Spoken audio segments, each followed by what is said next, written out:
የእንግሊዝ ፕሪሚየር ሊግ የ2024-25 የውድድር ዓመት የፕሪሚየር ሊጉ ሻምፒዮን ሊቨርፑል ሆኗል። ከቃል ስፖርት ዩቲዩብ ቻናላችን ለመላው የሊቨርፑል ደጋፊዎች እንኳን ደስ ያላችሁ ማለት እንፈልጋለን።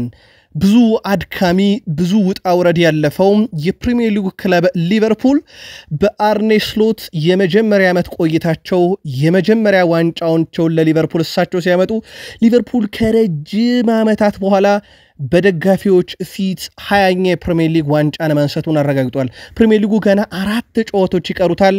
ከዚህ በኋላ ደግሞ ሊቨርፑል ምን አይነት ሪከርዶችን ያሻሽላል የሚለው ብቻ ይጠበቃል። በድጋሜ ለሊቨርፑል ደጋፊዎች እንኳን ደስ ያላችሁ ማለት እንፈልጋለን። ከቃል ስፖርት ዩቲዩብ ቻናል ቃል ስፖርት ዩቲዩብ ቻናላችን ከሀገር ቤት እስከ ባህር ማዶ ለዚህም ሰዓት መርጠን ያሰናዳንላችሁ ስፖርታዊ ጥንቅር አለ። ሊቨርፑልን በስፋት እናነሳለን። ከዛ በተጨማሪ ግን በፕሪሚየር ሊግ ማንቸስተር ዩናይትድ፣ አርሰናል፣ ቼልሲ፣ ማንቸስተር ሲቲን የመሳሰሉና ትልቅ ክለቦችን የተመለከተ ለዚህ ሰዓት ለእናንተ ውድ አድማጮቻችን ያሰናዳንላችሁን ጥንቅርም ስለምናደርሳችሁ እስከ ፕሮግራማችን ፍጻሜ ቆዩ። ላይክ፣ ሰብስክራይብ፣ ሼር ማድረግ ግን እንዳይረሳ። የሊቨርፑል ደጋፊዎች አሊያም ሌሎች የክለቦቻችሁን ወቅታዊ ሁኔታ በተመለከተ ሐሳብ አስተያየታችሁንም ልታጋሩን ትችላላችሁ። ሀገራዊ ጉዳይ እናስቀድም። ግን በኢትዮጵያ ዋንጫ ግማሽ ፍጻሜ ሲዳማ ቡና መቻለን በመለያ ምት 7-6 በማሸነፍ ለፍጻሜ መድረሳቸውን በዛሬው ዕለት አረጋግጠዋል። ሁለቱ ክለቦች መደበኛ የጨዋታ ክፍለ ጊዜን 0-0 አጠናቀው በመለያ ምት ነው እንግዲህ ሲዳማ ቡና ማሸነፍ የቻለው። በፍጻሜው ሲዳማ ቡና ከወላይታ ዲቻ ጋር የሚገናኙ ሲሆን የፍጻሜ ጨዋታ ግንቦት 30 2017 ዓ.ም በኢትዮጵያን የካላንደር መሰረት ይካሄዳል። የውድድሩ አሸናፊ ክለብ ሀገራችን ኢትዮጵያን ወክሎ በካፍ ኮንፌዴሬሽን ዋንጫ ተሳታፊ እንደሚሆን ይታወቃል። የ2025 የለንደን ማራቶን ውድድር በሴቶች ኢትዮጵያ አትሌት ትግስት አሰፋ በበላይነት አጠናቀዋለች። አትሌት ትግስት አሰፋ ውድድሯን 2 ሰዓት ከ15 ደቂቃ ከ50 ሰከንድ በሆነ ሰዓት በመግባት አንደኛ ሆና ስታጠናቅቅ አትሌት ትግስት አሰፋ በሴቶች ብቻ የዓለም ማራቶን ሪከርድን በማሻሻልም ጭምር ነው። ኬንያዊት አትሌት ቼኮፔስክ ሁለተኛ ደረጃን በመያዝ አጠናቃለች። በውድድሩ ስትጠበቅ የነበረችው ኔዘርላንዳዊ አትሌት ሲፋን ሐሰን ሶስተኛ ደረጃን ይዛ አጠናቃለች። እንኳን ደስ ያላችሁ ብለናል መላው ኢትዮጵያን። የ2025 የወንዶች የለንደን ማራቶን ውድድር በኬንያን ሴባስቲያን ሳው አሸናፊነት ተጠናቋል። ኬንያ አትሌት ሴባስቲያን ሳው ውድድሩን 2 ሰዓት ከ02 ደቂቃ ከ27 ሰከንድ በመግባት ነው አንደኛ የወጣው። እንዲሁም ዩጋንዳ አትሌት ጃኮብ ኪፕሊዮም ሁለተኛ፣ ኬንያ አትሌት ሙትሶ ሙናያ ሶስተኛ ደረጃን በመያዝ አጠናቀዋል። ኢትዮጵያ አትሌት ታምራት ቶላ ሲጠበቅ ነበር፣ ግን 5ኛ ደረጃ በላይ መዝለል ሳይችል ቀርቷል።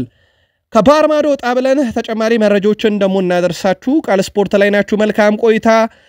በጣሊያን ሴሪያ እጅግ በጣም ያልተጠበቀ ውጤት ተመዘገበ።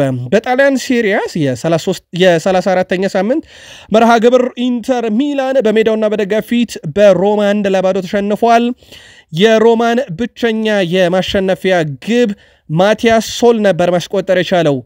ያለፉትን 2 የሊግ ጨዋታ የተሸነፈው ኢንተር ሚላን በውድድር ዘመኑ 5ኛ የሊግ ሽንፈታቸውን አስተናግደዋል።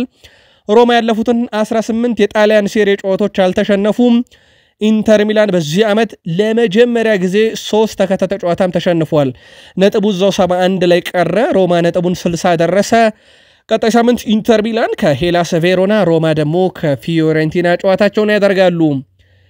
ክላውዲዮ ራኔሪ 18ኛ ጨዋታቸውን ውድ ቤተሰቦቻችን ያለ ሽንፈት ጉዞ ሲያደርጉ፣ በነገራችን ላይ እሳቸው ሮማን ከተረከቡ በኋላ የሮማን ያክል ነጥብ የሰበሰበ አንድም የሴሪ ክለብ የለም። እሳቸው ሮማን ካሰለጠኑ በኋላ 47 ነጥብ በመሰብሰብ ቀዳሚው አሰልጣኝ ናቸው። ኢንተር ሚላን እንደ ቡድን 46 ነጥብ ነው የሰበሰበው፣ በአንድ ያንሳል። ናፖሊ 45 ነጥብ ነው የሰበሰበውና እሳቸው ሮማን በመሩበት የዚህ ውድድር ዓመት የእሳቸውን ያክል ነጥብ የሰበሰበ የለም። አስደናቂ ጊዜ ላይ ይገኛል ክለባቸው። ሌላኛው ጨዋታም ከሜዳ ውጪ ቬንዚያን የገጠመው ኤስ ሚላን 2-0 በሆነ ውጤት ድል ማድረግ ችሏል። 5ኛው ደቂቃ ላይ ፖሊሲች፣ 96ኛው ደቂቃ ላይ ደግሞ ሄሜኔዝ ባስቆጠራቸው 2 ግብ ነው ቬንዚያን 2-0 ያሸነፉት። ቬንዚያዎች ያቦሃ 34ኛው ደቂቃ ለግብ አስቆጥሮላቸው ነበር አቻ አድርጓቸው፣ ግን በቫር ከተመለከቱት በኋላ አርቢትሩ ግቧን ሽረዋታል። የሴስክ ፋብሬጋስ ቡድን ኮሞ እጅግ በጣም የተለየ ውድድር ዓመትን እያሳለፈ ይገኛል። ኮሞ ድል አድርጓል። ጄንዋን ገጥሞ 1-0 በሆነ ውጤት አሸነፈ። ጋብሪኤል ስትሪፌዛ ነበረ ግቧን ማስቆጠር የቻለው 59ኛው ደቂቃ ላይ ነበረ ብቸኛዋን የማሸነፊያ ግብ ማስቆጠር የቻለው። የሴስክ ፋብሬጋስ ቡድን ያለፉትን 4 ጨዋታ ሞንዛን 3-1፣ ቶሪኒዮን 1-0፣ ሊሴን 3-0፣ ጄንዋን ደግሞ 1-0 በሆነ ውጤት ማሸነፍ ችሏል። እጅግ በጣም የተለየ ውድድር ዓመትን እያሳለፈ ይገኛል ሴስክ ፋብሬጋስም በአሰልጣኝነት ዘመኑ። ሌላኛው ፊዮረንቲናን ከኢምፖሊ ያገናኘው ጨዋታ ነበረ። በፊዮረንቲና 2-1 አሸናፊነት ተጠናቋል። አዴሊ 7ኛው ደቂቃ ላይ መሪ ያደረገ ፊዮረንቲናን። ከዛ በኋላ ደግሞ ማርዶር ጋር 25ኛው ደቂቃ ላይ 2-0 እንዲመሩ አደረገ። ከረፍት መልስ ለኢምፖሊ ፊዚያን ነበረ 57ኛው ደቂቃ ላይ ገቢ ያስቆጠረው፣ ግን ክለቡን መታደግ አልቻለም። በዛው በፊዮረንቲና 2-1 አሸናፊነት ተጠናቀቀ። በፍራንስ ሊግ እኛ መረጃውን እስካጠናቀርንበት ሰዓት የተጠናቀቀው ጨዋታ በአንዤና በሊል መካከል የነበረው ጨዋታ ነው። ሊል አንዤን 2-0 በሆነ ውጤት አሸንፏል። አሌክሳንድሮ ሮቢሮ 46ኛው ደቂቃ ላይ እንደዚሁም ሄርላንድሰን 50ኛው ደቂቃ ላይ ሁለቱን የሊል የማሸነፊያ ግቦች ማስቆጠር ችለዋል። በስፔን ላሊጋ ብቸኛው የነበረው ጨዋታም የ26ኛ ሳምንት ተስተካካይ መርሃ ግብር ቪላሪያል ከኢስፓኞል ያደረጉት ጨዋታ ነበረ። ቪላሪያል 1-0 በሆነ ውጤት ድል አደረገ። ፒኖ 52ኛው ደቂቃ ላይ ብቸኛዋን የቪላሪያል ግብ እንደዚሁ ማስቆጠር ችሏል። በጀርመን ቡንደስሊጋ እኛ መረጃውን ስናጠናክር የተጠናቀቀው ጨዋታ በቦከም እና እንደዚሁም በዩኒየን በርሊን የመካከል የነበረ ጨዋታ ነው። ጨዋታው 1-1 በሆነ ውጤት ተጠናቋል። ቤሮ 68ኛው ደቂቃ ላይ ግብ ማስቆጠር ችሏል። የዳነበትን ኳስ ነው ማስቆጠር የቻለው። እንደዚሁ 17ኛው ደቂቃ ላይ ሆልባርች ባስቆጠረ ግብ ዩኒየን በርሊን ቢመራ፣ ነገር ግን ውጤት አስጠብቆ መውጣት ያልቻለበት ጨዋታ ነበረ።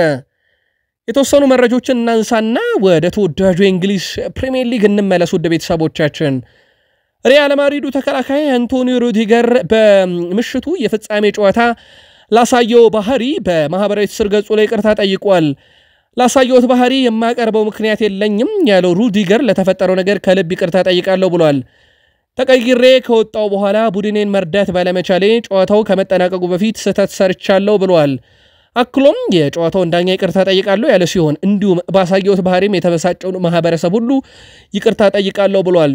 ሩዲገር ምናልባት ከ4 በላይ ጨዋታም ቅጣት ይጠብቀዋል እየተባለ እንደነበረ ይታወቃል። ውድ ቤተሰቦቻችን ከሱ ጋር በተያያዘ ግን ቫንደርቫርት ያጋራውን መልእክት እንንገራችሁ። ቫንደርቫርት እኔ ሩዲገር ጤነኛ ስለመሆኑ እጠራጠራለሁኝ፣ ያደረገው ነገር በሙሉ አንድ ጤነኛ የሆነ ሰው የሚያደርገው ነገር አይደለምና አሳሳቢ ብሎታል። ወዲያው ታዲያ ሪያል ማድሪድ ተጫዋቾች በኮፓ ዴል ሬይ ፍጻሜ ጨዋታ ባሳዩት ያልተገባ ባህሪ የጨዋታ ቅጣት እንደተጣለባቸውም የስፔን እግር ኳስ ፌዴሬሽን ይፋ አድርጓል። አንቶኒ ሩዲገር ባሳየው ባህሪ ምክንያት ከ4 እስከ 12 ጨዋታ ይቀጣል ተብሎ እንደሚጠበቅ ዘ አትሌቲክስ ሲያስነብብ፣ ጁድ ቤሊንግሃም በበኩሉ በሚቀጥለው ዓመት 2 የኮፓ ዴል ሬይ ጨዋታ እንደሚቀጣ ተረጋግጧል። በተጨማሪም ሉካስ ቫስኬዝ የ2 ጨዋታ ቅጣት ይጣልበታል። ከፍጻሜ ጨዋታ በኋላ ጁድ ቤሊንግሃም እና ሉካስ ቫስኬዝ ቀይ ካርድ ተመልክተው እንደነበረ ይታወቃል።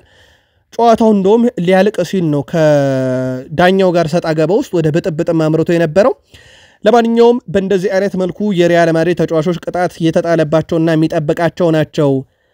ከዛ በተጨማሪ ግን በሪያል ማድሪድ በኩል 3 ተጫዋቾች ጉዳት አስተናግደዋል። ሜንዲ፣ ሩዲገር እና ሴባዮስ አሁንም ጉዳት አስተናግደዋል። ለላሊጋ ጨዋታ ደግሞ ያለነኚህ ተጫዋቾች ህይወት ለሪያል ማድሪድ እንደዚሁ የሚቀጥል ይሆናል። ላሚን ያማል ገና 17 ዓመቱ ነው። በባርሴሎና ቤትና በስፔን ብሔራዊ ቡድን እንዳጠቃላይ በግሉ በርካታ ክብሮችን እያሳካ ነው። የአውሮፓ ዋንጫን ከስፔን ብሔራዊ ቡድን ጋር ካሳካ በኋላ ላሊጋ፣ ኮፓ ዴል ሬይ፣ የስፔን ሱፐር ካፕን ከባርሴሎና ጋር አሳክቷል። በግሉ የጎልደን ቦይ አዋርድ፣ ኮፓ ትሬፊ፣ የአውሮፓ ዋንጫ ምርጥ ታዳጊ ተጫዋች፣ የአውሮፓ ዋንጫ የምርጡ ስብስብ ውስጥ መካተት ይችላል። የ2024 የፊፋ ምርጥ 11 ውስጥ የተካተተም ተጫዋች ነው። በርካታ የግል ሽልማቶች አሉት። እነኚህ ብቻ አይደሉም። አስደናቂ የውድድር ዓመትን እንደዚሁ ከባርሴሎና ጋር እያሳለፈ ይገኛል። በዛ ላይ ደግሞ ገና 17 ዓመቱ ነውና ብዙ ነገር ማድረግ፣ ብዙ ነገር መሞከር፣ ብዙ ነገር ማሳየት የሚችልበት እድሜ ላይ ነው። የላሚን ያማል እድገት ግን ፍጹም የተለየ ነው። ውድ ቤተሰቦቻችን ወደ ተወዳጁ የእንግሊዝ ፕሪሚየር ሊግ ዕለታዊ መረጃ እንሻገር። በድጋሚ መልካም ቆይታ ተመኘን። ኤንዞ ማሬስካም ስለ ሮሚዮ ላቪያ ሐሳባቸውን አጋርተዋል። እሱ ጥሩ ሲሆን እንደዚሁ ሜዳ ላይም ከጉዳት ነፃ ሲሆን ምርጡ አማካያችን ነው። በተለይም ሲከላከል እጅግ በጣም የተለየ ነው። ማጥቃትም ይችላል። በተለይም የተዘጉ መስመሮችን ለመክፈት ኳሶቹ በጣም ወሳኝ ናቸው። ነገር ግን እንዳለመታደሉ ነው እሱን በጉዳት ምክንያት ለበርካታ ጨዋታ እያገኘው ነው አይደለም። አሁን ላይ ጥሩ ሁኔታ ላይ ይገኛል። በእርግጠኝነት ከሲዝኑ መጨረሻ ለኛ ጥሩ ነገር እያደረገ ይቀጥላል። ሜዳ ላይ ሲኖር ከሱ ጋር ነገሮች ለኛ በጣም ቀላል ናቸው ብለዋል። ከጉዳት ተመልሶላቸዋል። በቀጣይ በተለይም ቼልሲ በአውሮፓ መድረክ ለመሳተፍ በሚያደርገው ጥረት ላይ እጅግ በጣም ወሳኝ ሚና ይኖረዋልም ተብሎ ይጠበቃል። ኢማኑኤል ፔቲ ስለ አንድሬ ሳንቶስ ሐሳቡን አጋርቷል። ንብረትነቱ የቼልሲ ነው። በውሰት ለስትራስቡርግ እየተጫወተ ይገኛል። ጎል ያስቆጥራል፣ የጎል እድሎችን ይፈጥራል፣ ይከላከላል። በሊንክ አፕ እጅግ በጣም ምርጡ ተጫዋች ነው። ኳስን ብቻ ሳይሆን ጨዋታን የሚቆጣጠራል። ቴክኒካሊ በጣም ምርጡ ተጫዋች ነው ብሏል። እናም በዚህ ውድድር ዓመት ያሳየው ብቃት ተጫዋቹ ምን ያህል እንደበሰለም የተመለከትኩበት ነው። ስትራስቡርግ ዘንድሮ ለአውሮፓ መድረክ የተሳተፈው በሱ ምክንያት ነው ብሏል። በነገራችን ላይ ንብረትነቱ የቼልሲ ነው። በቀጣይ ውድድር ዓመትም ወደ ቼልሲ በቋሚነት እንደዚሁ መጥቶ ይጫወታል ተብሎ ይጠበቃል። ኢማኑኤል ፔቲም ፍጹም የተለየ ብሎታል። ሌላኛው ዘንድሮ በማሬስካ ቡድን ውስጥ ሊደነቅ የሚገባው ተጫዋች ኤንዞ ፈርናንዴዝ ነው። 6 ግብ፣ 11 አሲስት፣ 84 የግብ ዕድሎችን የፈጠረ በሁሉም መድረክ 71 ታክል የወረደ የቡድኑ ካፒቴን ዘንድሮ በብዙ ነገር ቼልሲ ቤት ጥሩ ነገር ካነሳን ደግሞ ኤንዞ ፈርናንዴዝን ማንሳት እንችላለን። ዓመቱን ሙሉ በወጥነት እየተጫወቱም ካሉ ቁልፍ የቼልሲ ተጫዋቾች በግንባር ቀደምትነት ሊጠቀስ የሚችል ተጫዋች ነው። ምናልባት ለቼልሲዎች ጥሩ ያልሆነው ዜና በባርሴሎና የደረሰባቸው አሰቃቂ ሽንፈት ነው። በሴቶቹ ዛሬ በሴቶቹ የአውሮፓ ሻምፒዮንስ ሊግ የመልስ ጨዋታ ነበረ። ቼልሲዎች 4-1 በሆነ ውጤት ተሸንፈዋል። በባርሴሎና ሴቶች ቡድን በድምር ውጤት 8-2 ተሸነፉ። የመጀመሪያ ዙር ጨዋታም በባርሴሎና 4-1 አሸናፊነት ነበር የተጠናቀቀው። ስለዚህ በድምር ውጤት 8-2 የቼልሲ ሴቶች በባርሴሎና ሴቶች ተሸንፈው ከፍጻሜ ጨዋታ ቀርተዋል ማለት ነው። የባርሴሎና ሴቶች ግን ፍጹም የተለዩ ናቸው። የፕሪሚየር ሊጉ ክለብ ማንቸስተር ሲቲም ለኤፍኤ ካፕ ፍጻሜ መድረሱን አረጋግጧል። ማንቸስተር ሲቲ ከኖቲንግሃም ፎረስት ጋር ያደረገውን የእንግሊዝ ኤፍኤ ካፕ የግማሽ ፍጻሜ ጨዋታ 2-0 በሆነ ውጤት ማሸነፍ ችሏል። የማሸነፊያ ግቦቹን ለማንቸስተር ሲቲ ሪኮ ሊዊስ እና ግቫርዲዮል ናቸው ከመረብ ማሳረፍ የቻሉት። ማንቸስተር ሲቲ ማሸነፉን ተከትሎ ለ2025 የእንግሊዝ ኤፍኤ ካፕ ፍጻሜ ሲደርሱ ቢያንስ ዓመታቸውን በዋንጫ ለማጠናቀቅ እጅግ በጣም ጥሩ የሚባል አጋጣሚ ተፈጥሮላቸዋል። ማንቸስተር ሲቲ በፍጻሜው ከክሪስታል ፓላስ ጋር በግዙፉ ስቴዲየም ዌምብሌ ጨዋታቸውን ያደርጋሉ። ሲቲ ብሩቁ ያልሆነውን ዋንጫ ኤፍኤ ካፕን ለማንሳት ፓላስ ሳይቶትም ነክቶትም ማያውቀውን ዋንጫ ለማንሳት የሚደረግ ትልቅ ፍልሚያ ነው። የመርሳይዱ ክለብ ሊቨርፑል የ2024-25 የውድድር ዘመን የተወዳጁ የእንግሊዝ ፕሪሚየር ሊግ ሻምፒዮን ሆኗል። ሊቨርፑል ቶትንሃም ሆትስፐርስን አንፊልድ ሮድ ስቴዲየም ጋብዞ 1-0 ቢመራም 5 ተከታታይ ግቦችን አከታትሎ አስቆጥሮ 5-1 በማሸነፍ በ82 ነጥብ ሻምፒዮን መሆኑን አረጋግጧል። ሊቨርፑል በታሪክ 20ኛ የእንግሊዝ ፕሪሚየር ሊግ ዋንጫውን በማሸነፍ የማንቸስተር ዩናይትድ ሪካርድንም ተስተካክሎታል።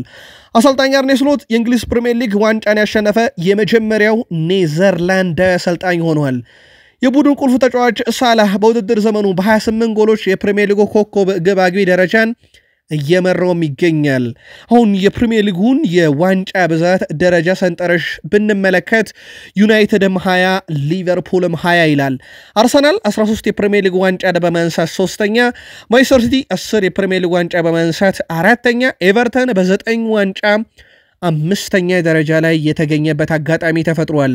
ሊቨርፑሎች የእንግሊዝ ፕሪሚየር ሊግ ዋንጫን ለ20ኛ ጊዜ ማግኘታቸውን ተከትሎ በርካቶች የግል መልከታቸውን በዚህ ቡድን ዙሪያ እያጋሩ ይገኛሉ። የቃል ስፖርት ዩቲዩብ ቻናል የሊቨርፑል ደጋፊዎችስ ምን ትላላችሁ? የእናንተን የግል መልከታ አጋሩን። በድጋሜ ግን እንኳን ደስ ያላችሁ ማለት እንወዳለን። የቀድሞ የማንቸስተር ዩናይትድ ተጫዋች ጋሪ ኔቨል በማንቸስተር ዩናይትድ እና ሊቨርፑል መካከል የነበረው ክርክር አብቅቷል ብለዋል። አሁን ፍክክሩ አብቅቷል፣ ሊቨርፑል የእንግሊዙ ምርጡ ክለብ ነው ሲል ጋሪ ኔቭል አስተያየቱን ሰጥቷል።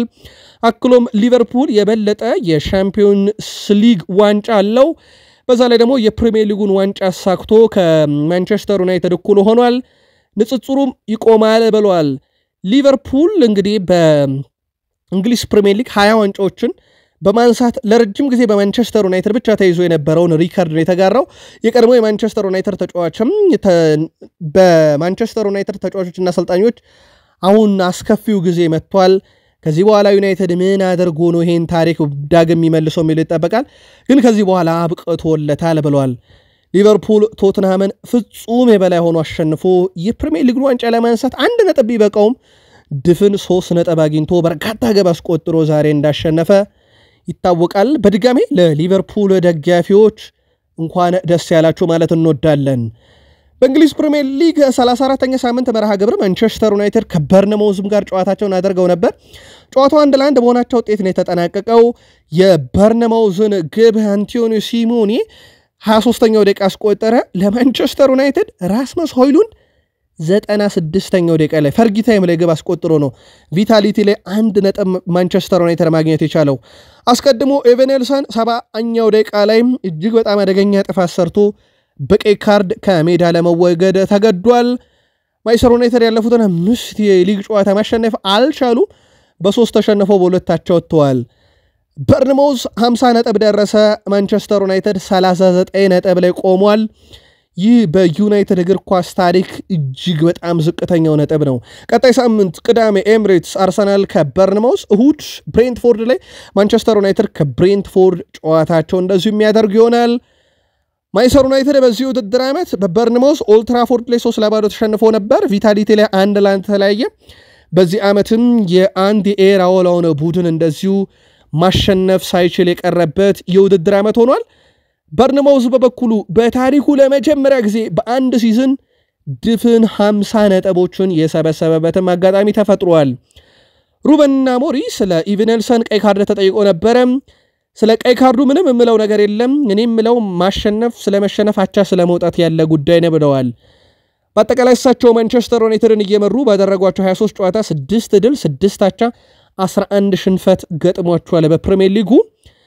ሩበን አሞሪም ከበርንማውዝ ጨዋታ በኋላ በርንማውዝ የተከላከሉበት መንገድ ልክ እንደ ቢልባኦ አይነት አጨዋወት ነው፣ ስለዚህ ከቢልባኦ ጋር በመናረገው የኤሮፓ ሊግ ጨዋታ ላይ ጥሩ ትምህርት የሚሰጠን ጨዋታ ነው፣ ነገር ግን አሁንም ተመሳሳይ ነው ታሪኩ፣ ማሸነፍ አልቻልንም፣ ይህ በጣም አሳሳቢ ነው፣ ከዚህ በላይ ማድረግ ይጠበቅብናል ብለዋል።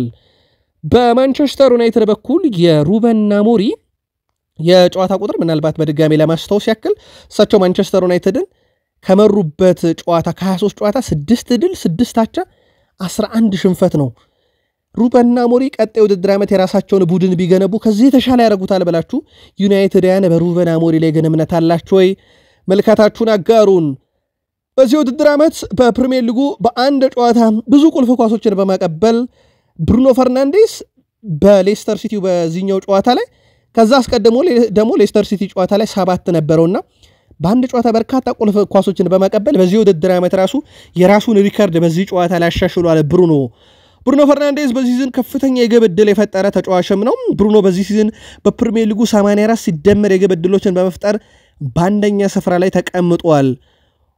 በብሩኖ ፈርናንዴዝ በኩል ግን ለማንቸስተር ዩናይትድ ያለውን ነገር በሙሉ እየሰጠ ነው። አሁንም በብዙ ታክቲክ ዩናይትድን እየታደገ ያለ የዩናይትድ ቁልፉ ተጫዋች ነው፣ ምንም ጥርጥር የለውም። ግን በዚህ ቡድን የሚፈልገውን ነገር ስለማግኘቱ ግን በርካቶች ጥያቄ ያላቸውና አሁንም የብሩኖ ፈርናንዴዝ ገለልተኛ ክለብ ደጋፊዎች የዩናይትድ ደጋፊ ሳይሆኑ ገለልተኛ ክለብ ደጋፊ ሆነው ብሩኖን የሚያደንቁ ግን አሁን ከክለቡ መልቀቅ አለበትም ጭምር እያሉ ነው።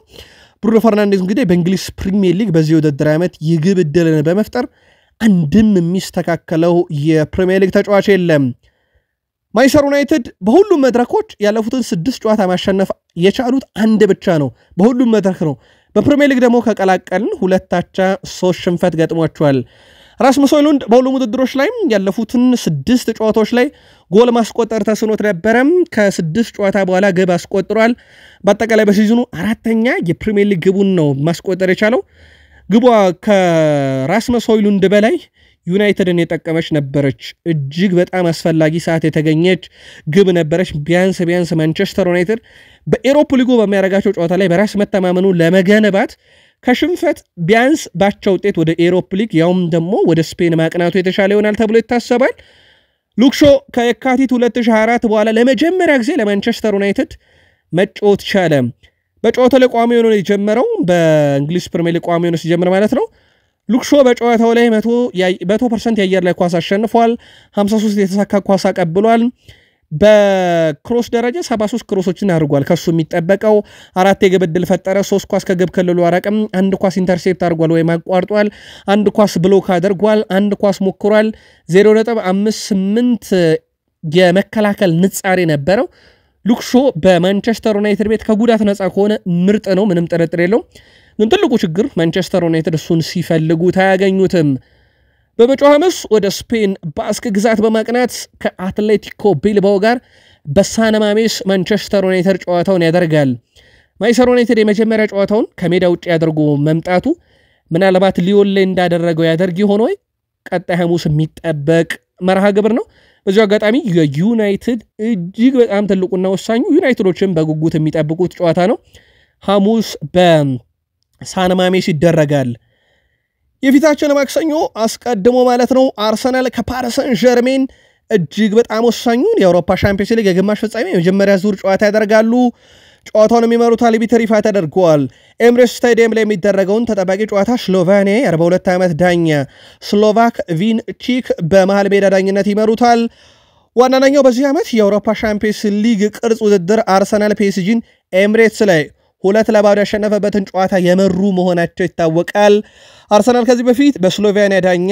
ስላቪኮ ቪንቺክ እየተመራ ያደረጋቸውን ጨዋታዎች በፍጹም ተሸንፉ አያቅም ምናልባት አርሰናል ዳግም በእኛ አልቢተር ስር ድል እያደረጉ ይቀጥሉ የሆነ ማክሰኞ ምሽት እንመለከተዋለን በአስነ ውድድር ዓመት በፕሪሚየር ሊጉ ብዙ ግብ ዕድሎችን በመፍጠር ዩሪ ቴሌማንስ 16 ዴክላን ራይስ 16 2015 ከገባ በኋላ ማለት ነው እጅግ በጣም አስደናቂ የሚባል ቁጥር ነው ሁለቱ ናቸው የፈረንጆች አዲስ ዓመት ከገባ በኋላ ከፍተኛውን ቁጥር ማስመዝገብ የቻሉት ዴክላን ራይስም በዚህ የአውሮፓ ሻምፒዮንስ ሊግ ላይ በትልቁ ይጠበቃል የሪያል ማድሪድ የጨዋታ አሸናፊ ነበር ማለት እንችላለን የፓሪስ ሰን ዠርሜን ሲሆናል የሚለው ደግሞ ከማክሰኞ ምሽት ጀምሮ እናየዋለን ዊሊያም ሳሊባ እኔ ከምርጦቹ አንዱ እንደሆንኩ አስባለሁ ነገር ግን እስካሁን የዓለማችን ምርጥ ተከላካይ አይደለም አሁን በጣም የተሻለ መሆን እችላለሁ እንደምሻሻልም ተስፋ አደርጋለሁ ብለዋል ቶማስ ፓርቲ አርሰናልን ከተቀላቀለም ከ2020-21 አንስቶ እስካሁን ካለበት ድረስ